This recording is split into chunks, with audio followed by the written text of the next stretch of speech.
Okay, Max, thank you very much for the invitation to speak. We have a team today. Dr. Tudor, who's hiding behind me, is going to do most of the work. Brian and myself are going to sit down and relax, and then we're going to interject as we go along. So last year we had a patient come in, and Brian is one of our patients, and he's kindly come in to talk about his experiences, which I suppose may reflect upon our brain, but also what happens when some things go wrong. As a comment, I just think an interesting paper just from Dr. Mara by Dennis Selko, looking at rats, which I suppose were a bit different than rats, although 90% of our genes are the same as rats. But he had a nice paper in Science about maybe 5-6 years ago, and he took a bunch of rats that contained the gene for Alzheimer's disease. And what he did was an interesting experiment that one set of rats were allowed to watch the television, be lazy and smoke and relax, and did nothing, so you lazy bunch of rats.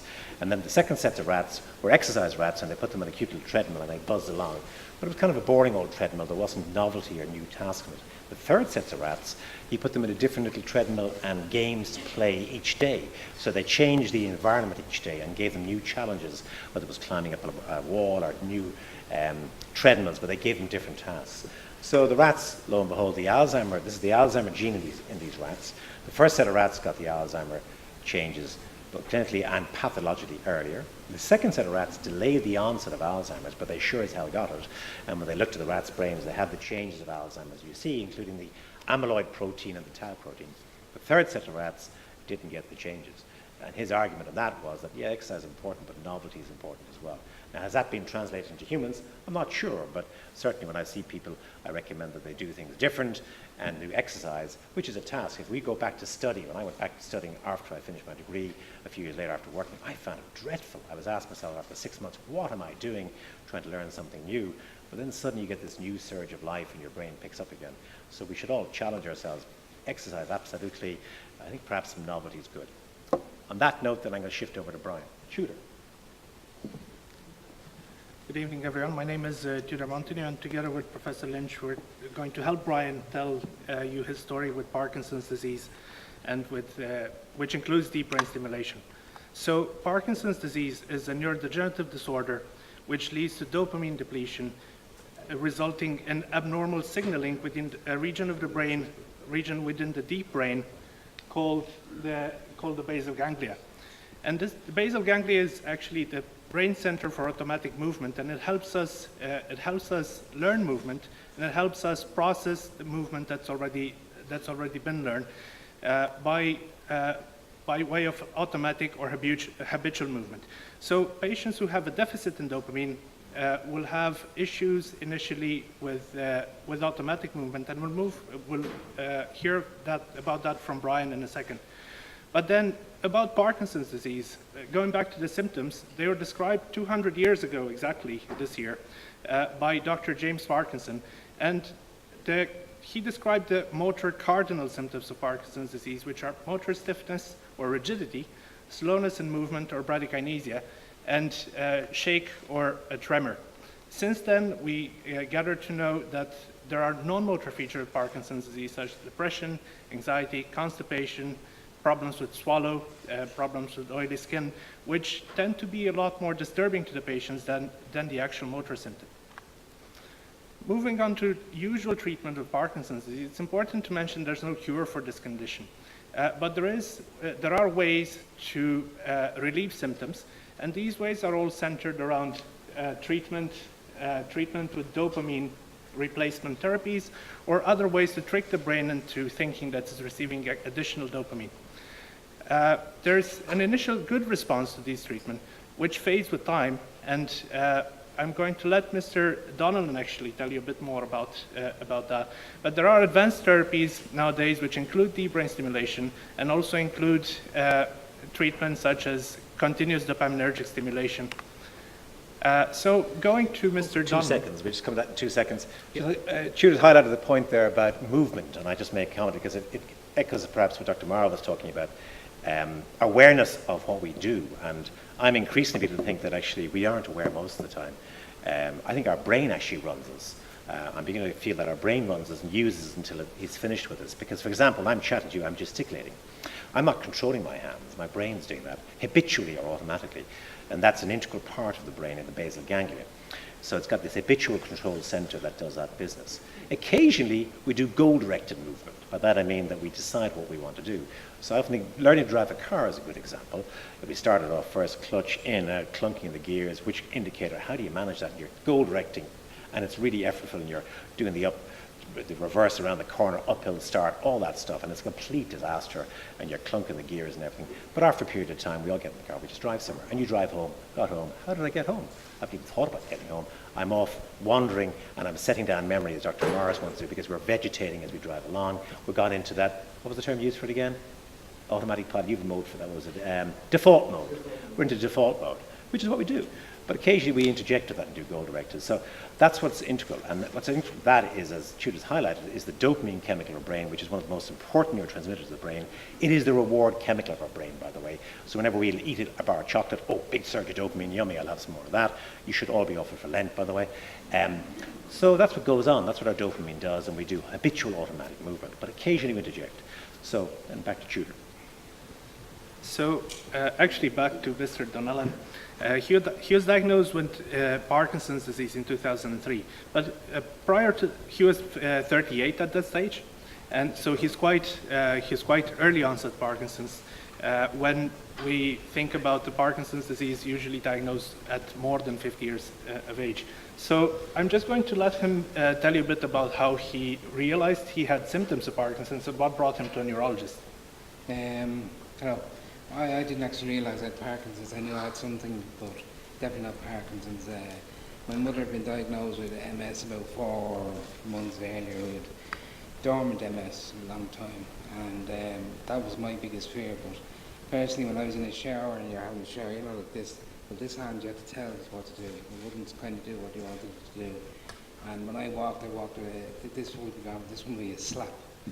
So it was, good example. So when you're shampooing, you think about it, there we are, we're brushing ourselves and getting a nice lather up. We don't think about that. We're using habitual, nice rhythmic movement with our hand. But you're trying to get that shampoo, it wouldn't do it. No, my hand. So what did you have to do with it? I'd have to tell it. Well, did you? So the left hand gets it. Or you bring the right hand across it? Yeah. So people often notice that our polishing or beating an egg. I suppose you make the eggs at home, do you? You do. So beating an egg, but you're using the right hand, but beating an egg, polishing, shampooing, that rhythmic movement is difficult. Okay.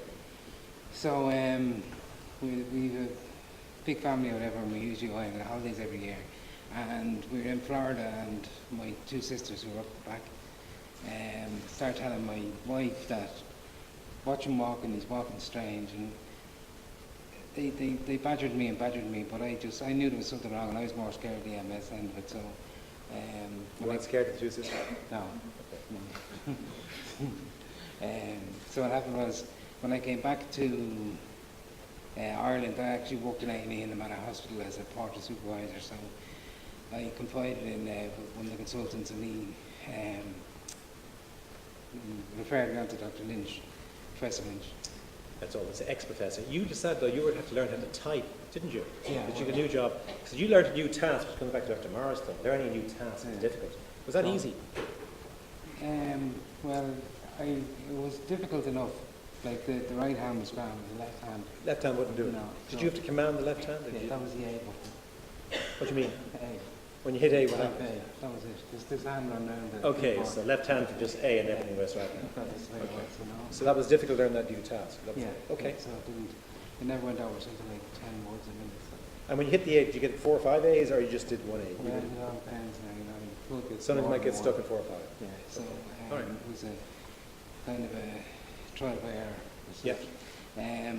So I went to see Dr. Lynch, and he diagnosed me with Parkinson's.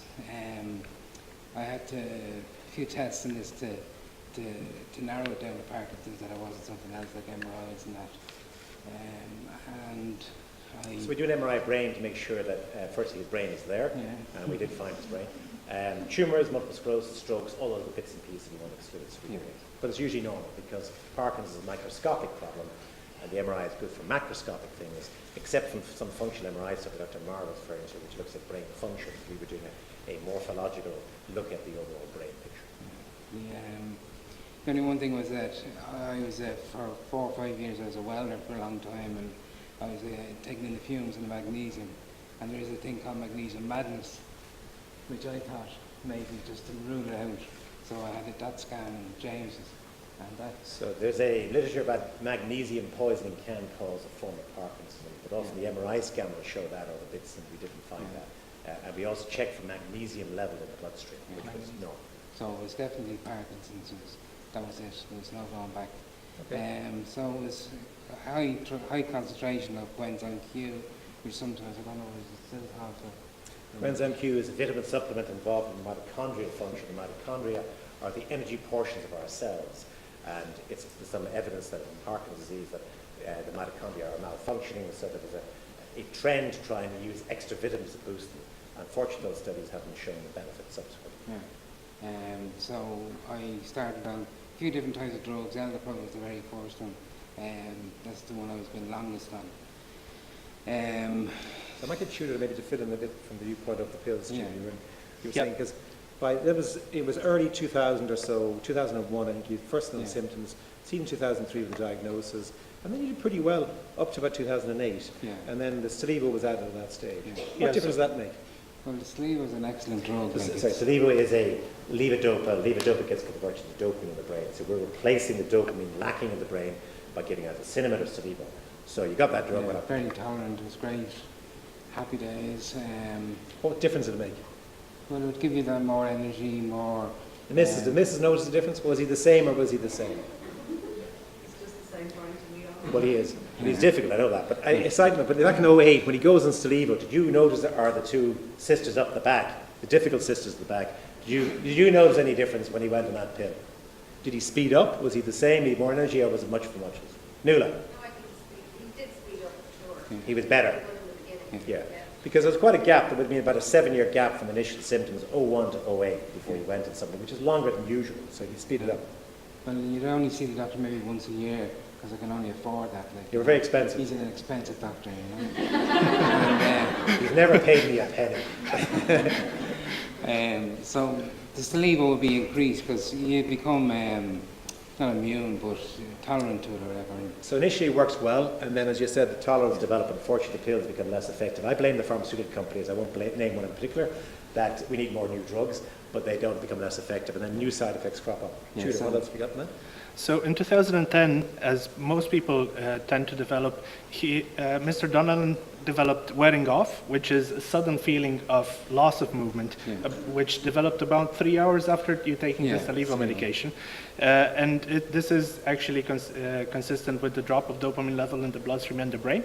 And you also developed dyskinesia, which occurred about 1 hour after, 30 minutes to 1 hour after you took the medication. And I'm just going to show you a bit of that dyskinesia, on the following slide. And then you came down to the neurology clinic, and you started on a continuous infusion of a medication that tricks your brain into thinking it's getting dopamine. That's called a dopamine agonist, so that's only stimulating the dopamine receptors in the brain. Mm-hmm. And how did you find that? The Apogo. It's an excellent drug. It's a subcutaneous infusion that you set up yourself every morning, but it's like it's also what's the word? Epicac. That's used as an adrenaline one. To induce vomiting and drug abuse or people trying to commit suicide. So as a result, you have this really sick feeling all day long with the Epicac or with the Apigon, which is kind of it was a drug that I took, but I didn't particularly take them. Yes, I didn't like it suits some people otherwise. So the pills, what happens is they up and down. The person finds they're doing well for portions of the day, and sometimes they're too much movement because the pills overshoot the mark. Sometimes they're too little.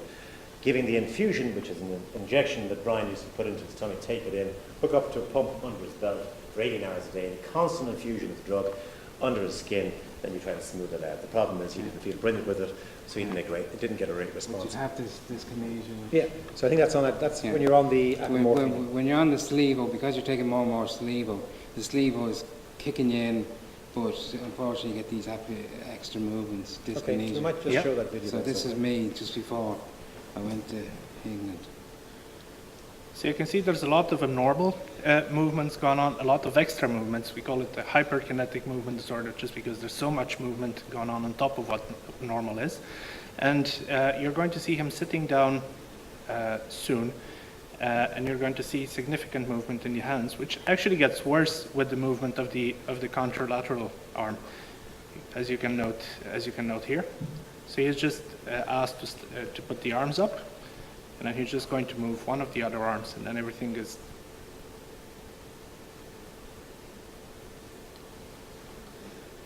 So that's Mr. Donnellan in 2013, before he went about 5 months, isn't it? Before he went that was for September, yeah. deep brain stimulation. Yeah. Okay. So that can be a problem. The pills are working, you can power on, you can do things, but you've got too much movement. What you end up is you're losing a lot of energy. Some people lose weight, you can get very sweaty, it's awkward, and you get this constant movement with cramps. So it's kind of an excess movement. When I used to leave work, I actually used to run down the road because it was actually easier to run than it was to walk. So like people like in work, I worked in them at a hospital, and they're probably saying, geez, like he has Parkinson's, there he's running out to his car every day. Okay. What's The that HR stuff? department would know from that. Yeah. Actually, if you look at the matter, at 4 to 5 most days, you see most people running out of bloody hospital. But anyway, on we go. What's deep brain stimulation? So then Mr. Dillon had to travel over to the UK to have a surgery and have a deep brain stimulator implanted. The deep brain stimulation was one of the most recent approach to surgical treatment in Parkinson's disease. It's currently regarded as a safe technique from a neurosurgical procedure, but still, if you look at the stimulator electrode here, you can see it goes quite deep inside the brain, so there are risks associated with it, such as bleeding, and there's a risk of infection, and there's also a risk of a fracture of the wires which travel to the stimulator itself. It's efficient to control symptoms, and it's very efficient to control dyskinesia because the medication doses tend to go down on while used concomitantly with deep brain stimulation. Therefore, there's no cause for dyskinesia to rise in the first place. But it's very expensive, and it's mostly expensive due to staffing and due to servicing the device-related costs. It acts on the basal ganglia, which are a number of formations at the base of the brain, and there's multiple stimulation targets. The complete mechanism of action is not entirely understood at the molecular level. But in Parkinson's disease, the globus pallidus, part interna, and the subthalamic nucleus are chosen as the main stimulation targets. So It's actually that's important. You know, but the slide just pop back on it again. Yeah. Do you mind? So it's actually tricky to do this, if you think about it. These little nuclei up there in your brain, this is the automatic center of movement you're thinking about, they're almond shape or even a bit smaller. So you have to pass a probe down to the brain, which is a three-dimensional block, size of a good sized atom or one atom, and you've got to get it down to less than millimeter accuracy. So this is kind of tricky, but they're good at it at this stage, and they're using simple different frames. You have a frame on? No. What do they do with you? You were in Bristol, What happens wasn't is, it? well, I went to Bristol, and if you just look on YouTube, most of the stuff on YouTube is actually from the States. So when they're actually doing the DBS, they actually have the person awake, so they're bringing the wires in and out and talking to them as they're conscious. But in Bristol, they use one Dr. Gillis, he's invented or whatever, where the actual wire is 10 times thinner than the actual wire that the States use, so it tends to be much more accurate where they want to go, because you have a 4-hour MRI before it, and they lock it down with the frame with the MRI, but I never actually had to On the frame. Afterwards, yeah. So there's two schools of thought. One is actually what you can do is a frame goes on the patient, and you've got a three-dimensional frame, so you know where you're going. And the patient is put to sleep, woken up during sleep, and you look for the tremor, and then you're passing the probe into the right spot. Once you hit the right spot, you sort of stick it in place as the tremor disappears, which is kind of interesting for the patient to be awake as they're operating on the brain. But you don't feel it, because you can put your finger in your brain, you can mush it around, you won't feel it. So that's one way. The other way is you can do an imaging approach, very fine MRI imaging, define these nuclei in depth, and then use your stereotechnism to get down to the nuclei, which Brian had that approach. But it's technique, it's tricky, and got good at it because they're doing a lot, and they're able to get different targets of the brain very particularly. So as distinct from HM, who would have had a bilateral hippocampal surgery all those years ago, 60 years back, this is sort of obviously includes brain surgery, but it's moved on at a much more fine, specific level. Well, just say about... So you had DBS. What happened? Well, I say when it happened, like I saw you in September, Yeah. you put me in for it. I went to Bristol in December for my birthday, and they do a workup there, and they bring you in on no medication at all, and they give you Stalevo, but they test you beforehand and afterwards. And if there's an improvement, then what they do is you can tolerate the DBS, so they put you forward. So that was September, December. I was done in February, but they wait 6 weeks later to turn you on because there would be a bit of trauma to the brain with the wires or whatever. So they wait for it to settle down. And this was what happened? They bring you into the nurse, the video, the auditorium, whatever. Yeah. And she asked if a student would come in, like a mature student, she's about 50 or thereabouts, because she'd never seen it happening before. So they sat me down, and the girl said to me, this thing here, this is how they test everything. This goes into their machine or my machine, and just goes over the pacemaker. Goes up here, around the back of your ear, and then across here and down into your head.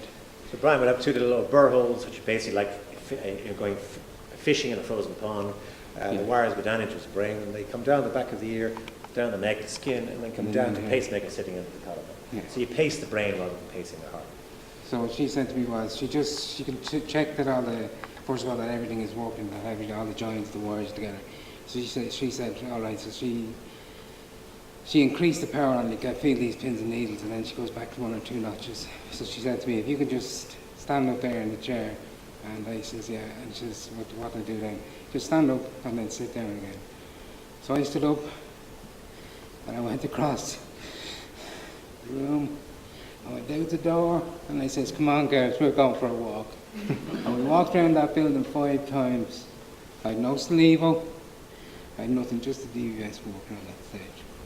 You know, and thanks to this man here. I didn't do it. They did it in Bristol. Yeah, they did all the operation. And the strange part about it is that the Apigo, I was telling you about the medicine that I didn't like, that was dearer per year than the DBS, the one-off with DBS. It was 45,000 a year for the Apigo, and the DBS was like 40,000. And did the business. We saved them a few of them. Okay. Mr. Daniel wasn't so sure about this because, as you know, he said, come on, girls, let's go for a walk. That's what's going on at the same time. There you go. On we go. So, as you heard, there was significant improvement to DBS, including walking, speed and balance improved, dexterity, dyskinesia and dystonia. All the extra movements you saw on video are completely gone now. And basically, the tremor is gone in the hands as well. So Mr. Donnellan is a photographer as well. So he can now take photographs without the aid of a tripod. And I selected a couple of the shots he sent me. So as a last point, we'd like to talk about the Irish experience with deep brain stimulation, because unfortunately DBS is not available in Ireland. And what we have to do at the moment is to refer patients like Mr. Donnellan. So Tudor's doing that, I'm going to eject. Brian's going to switch himself on and switch himself off. He's very well at present, you see, but he can switch off his DBS, and we'll see what happens. On you go. Okay. So we need to refer the patients to a number of centres in the UK and Northern Ireland. This is a complex process. It requires a lot of transfer paperwork for both ourselves and the patient. And it also involves management by multiple neurologists, which may be complicated at times. It's also a very difficult endeavor, mostly for the patients in the older age group, because they tend to have quite poor mobility, and usually what happens is a carer needs to go and travel with them. So, are you on or off? Off. So let's see how your movements are. Do you want to put the hands up for a second, please? And open, close that one. How's that? Is it easy or stiff? Stiff. Try that. Movements become a bit tricky. You can spin for a second. So often we do assessments looking for different movements, and even just switching off, Brian's got a bit more stiff in the meantime. What would you like to stand up? Would you be able to manage that, or is it tricky? Hang on a second. Yeah, no. Oh, right there.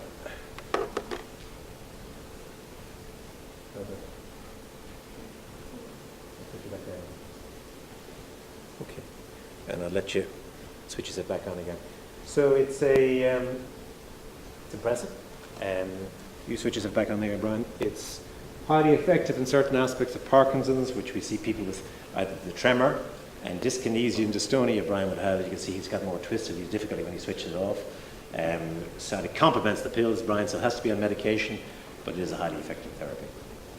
Judy. Okay, so as a take-home message, DBS is a significant therapeutic tool that we can use in advanced Parkinson's disease. Is efficient, but it's also very expensive, and it's available in multiple centers within the UK and continental Europe, but currently not available in Ireland. So on this, I'd just like to thank Mr. Donnellan for for coming in, and if you want to give him a round of applause.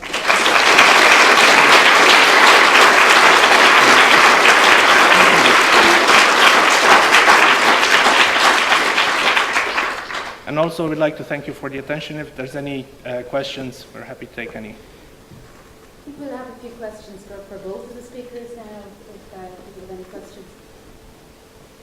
Yep. Me or whoever. It's me saying. Give it to Brian. Yeah, he's taking it over. He was always like that in the matter too. He can get the words anyways. Go on. Why isn't the available in Ireland? We have done it, proof of principle, so we did it 3 a number of years ago, say it can be done here, but there was a decision made that it was not as cost effective to do in Ireland as distinct from sending people to the UK. We've disagreed with that for a number of reasons. Firstly, developing the expertise in Ireland is better, and it's important from both clinical and research academia. Secondly, patients travelling back and forth to the UK and elsewhere is hard after a while.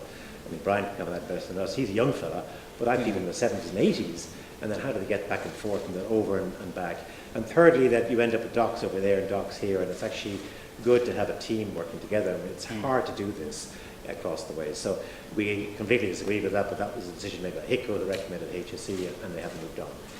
The Minister of Health, the ex-Minister of Health, Varadkar, who was looking for the big job at the present, did recommend this actually in 2015 and did issue a letter to the HSE that they should put in the budget last year, 16, but they didn't, unfortunately. It kind of got ignored. And it's just hard to translate decisions at a top level down through the system. And we agitate from the bottom, and then from the top to the top. So if anybody's got good contacts out there, should we do it in Ireland? You betcha. But it's been pretty slow moving, frustrating for me, but more so for the patient. Brian, travelling back and forth? How many times were you? 8?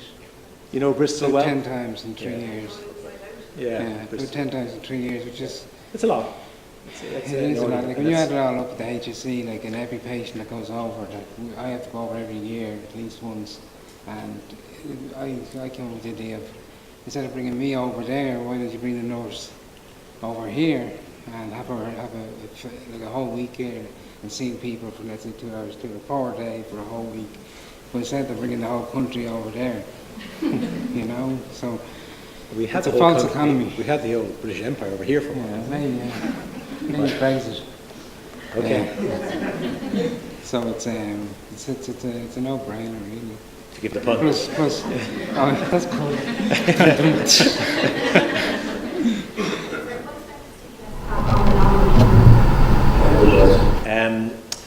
Those continue in the background. So Parkinson's, we often think of people with motor problems, tremors, slowness of movement, stoop posture, sometimes freezing at gait when they get up to walk and try and move with the feet and stuff.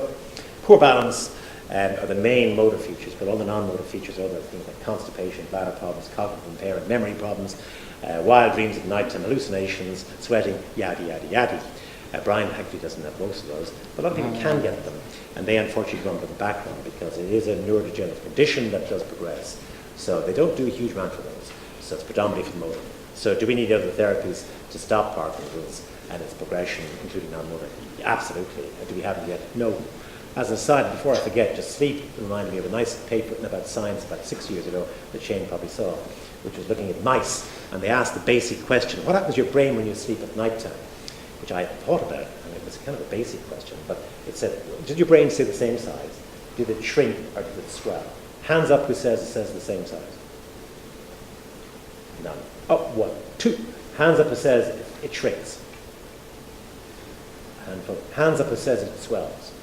Yeah, good, yeah, you're right, it does. And I didn't have thought of that. Why is the question? So they did a whole series of studies on the mice, put probes down in the brain, looking at the spaces between the neurons in the brain, and lo and behold, they got bigger. So the spaces between the neurons got bigger. The neurons themselves, the cells didn't get bigger, the spaces did. And they asked a third question, well, why is that? And they measured the amount of solute or washing that goes between the neurons while we're asleep, and it went up 2 to 3-fold. And then looked at that solute and all those nasty proteins in our brain that clog it up with Alzheimer's, like amyloid and tau, are getting washed. So we do garbage disposal at night time.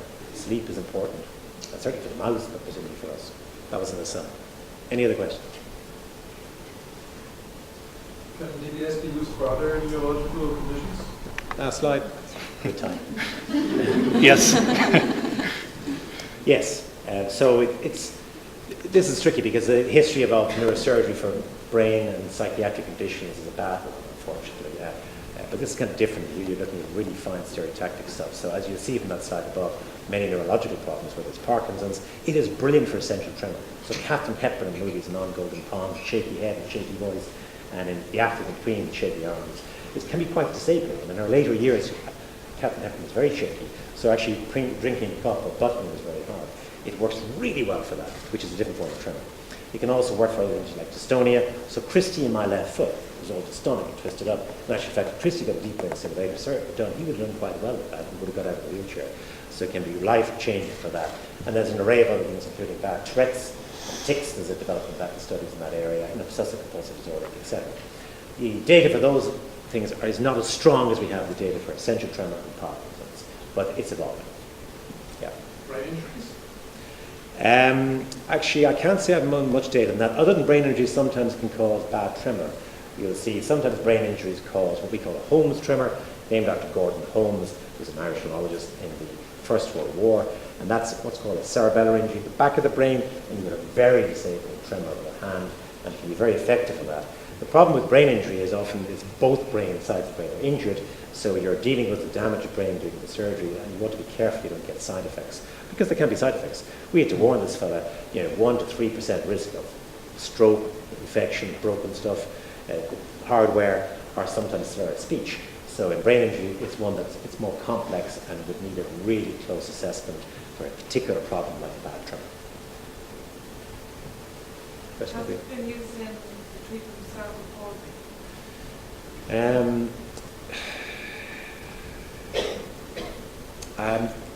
I'm not sure I can give you an answer to that, definitely yeah or nay. Cerebral palsy is associated with dystonia, so back to Christy again. So some cerebral palsy patients, it has been, absolutely, and I've had patients have that done for that.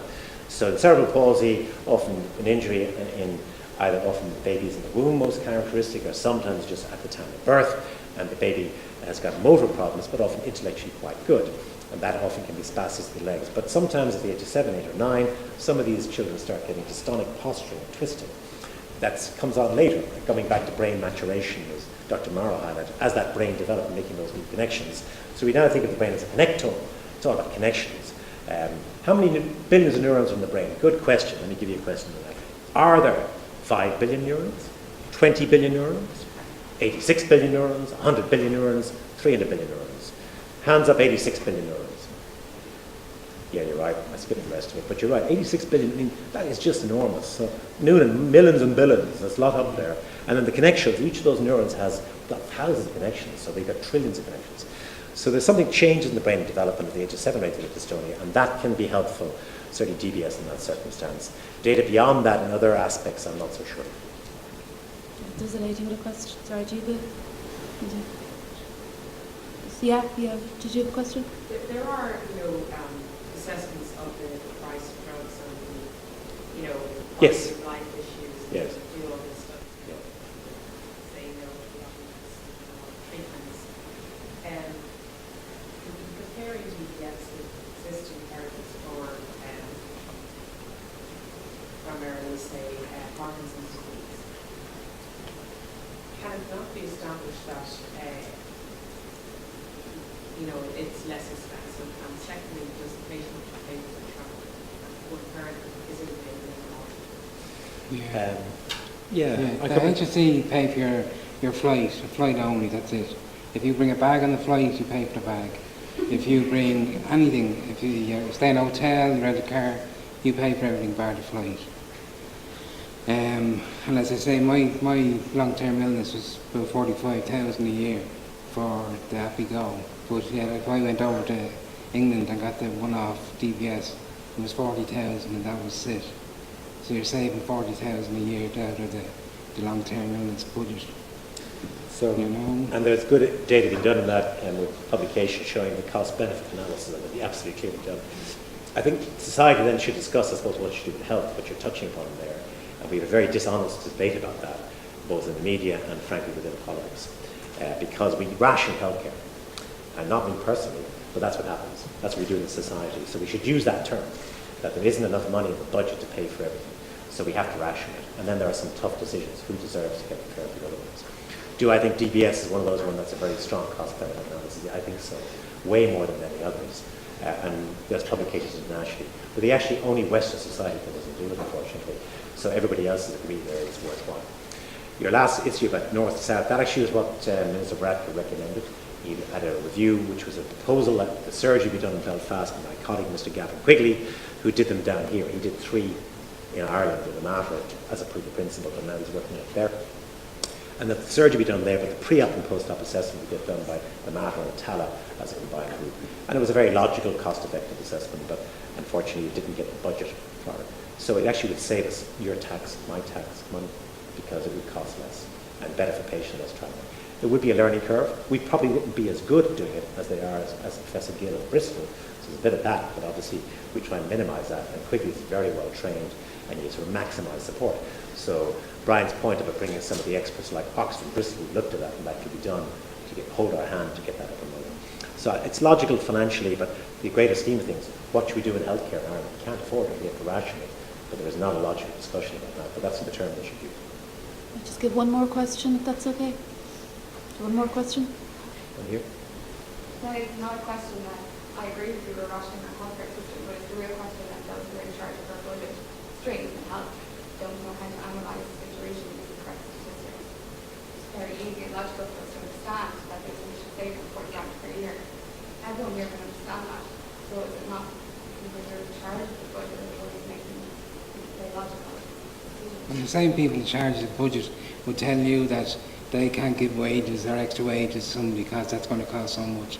So if they can work out that, they can work out the same here, or they're ignoring it, one or the other, so they have to be ignored. So the real problem is Yeah. that they're in charge of it, don't they? Exactly. It is difficult though, let's face it, because you've got an appropriately different groups looking for resources, so you have to say no to somebody. So is it the patient with cystic fibrosis and you can't get that very expensive drug because it only works in a certain percentage, or is it the Parkinson's patient with deep brain stimulation? Who do you say no to? So it really is, it's a difficult choice that people have, but it's one that should be a proper debate about. That okay, how do we decide that and come up with some system that, as you pointed, maybe it is that you have to reach a certain bar statistically for us to fund that, but that hasn't happened. Yeah, maybe that wouldn't be. At least we'd know what the rules and regulations are. We haven't done. Well, many DBS patients continue on and work, so they're paying PRSI and tax anyway, so they're paying for their own treatment anyway, and it keeps them, healthy. Yeah, so Brian got back working having the DBS done, so we put that in the budget too. Oh, there's Miss King at the back. Can't ignore her. How many patients a year do you send over?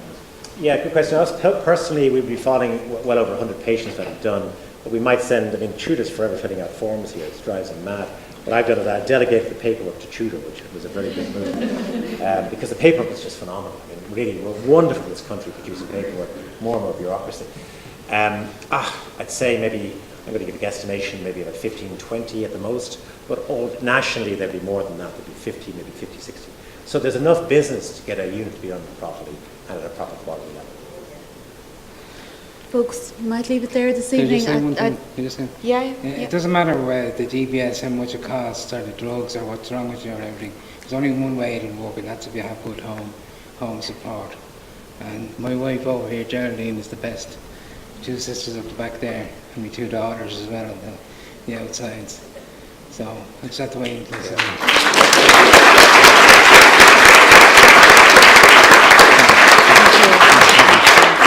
I'd like to thank Brian for coming in. He's a very good photographer, by the way, if anybody's using him for a wedding coming up. Competition, Thanks. Philip. Well, so I'd like to sincerely thank our speakers, all of our speakers here this evening for giving their time, and to all of you for attending, and to our sponsors this evening. Thank you very much. Thank you. No, no, the We know pocket each booster, other. exactly. We know each other. So Yeah, well done. Thank you. Thanks, well done. How's your week?